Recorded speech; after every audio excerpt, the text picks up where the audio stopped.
Hi అండి. నేను మీ ఉన్నిసా మేడంని. So, ISRO teacher notification release అయింది కదా! సో, అయితే ఆ ఎగ్జామ్ అనేది ఏ మీడియంలో ఉంటది మేడం అని చెప్పి చాలామంది అడుగుతున్నారు. సో, ఎగ్జామ్ వచ్చేసరికి మనకి ఇంగ్లీష్ ఆర్ హిందీలో ఉంటదండి. సో, మీరు చాలామంది సీటెట్ రాసారు కదా! సో, సీటెట్ ఎగ్జామ్ ప్యాటర్న్ ఏదైతే మనకి హిందీ అండ్ ఇంగ్లీష్ మీడియంలో ఉందో, సో, అలాగే ఈసారి ఈ ఇస్రోకి సంబంధించి ఎగ్జామ్ కూడా మనకి హిందీ అండ్ ఇంగ్లీష్ మీడియంలోనే ఉంటది.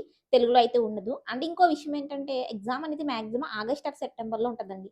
జులై 7థ్ మనకి ఎండ్ అయిపోతది application. So, already application start అయిపోయింది. So, PRT, TGT maths science and TGT Telugu సంబంధించి మనకి వేకెన్సీ అయితే ఔట్ అయింది. సో, ఆల్ ఓవర్ ఇండియా ఎవరైనా అప్లై చేసుకోవచ్చు. ఫుల్ వీడియో కూడా నేను చేయడం జరిగింది మన యూట్యూబ్ ఛానెల్‌లో. So, exam question paper medium వచ్చేసరికి ఇంగ్లీష్ అండ్ హిందీ అండి. సో, మనకి చాలా వరకు రీజనింగ్ ఉంది. రీజనింగ్, మ్యాథమెటిక్స్ అండ్ సబ్జెక్ట్ ఓరియెంటెడ్‌గా చాలా సిలబస్ ఇవ్వడం జరిగింది. దీనికి సంబంధించిన లాంగ్ వీడియోలో మీకు డిస్కస్ చేస్తాను. బుక్స్ ఏంటి, ఎలా ప్రిపేర్ అవ్వాలి ఏంటనేది. సో, క్వెషన్ పేపర్ మీడియం మాత్రం ఇంగ్లీష్ అండ్ హిందీ. తెలుగులో అయితే పేపర్ ఉండదు.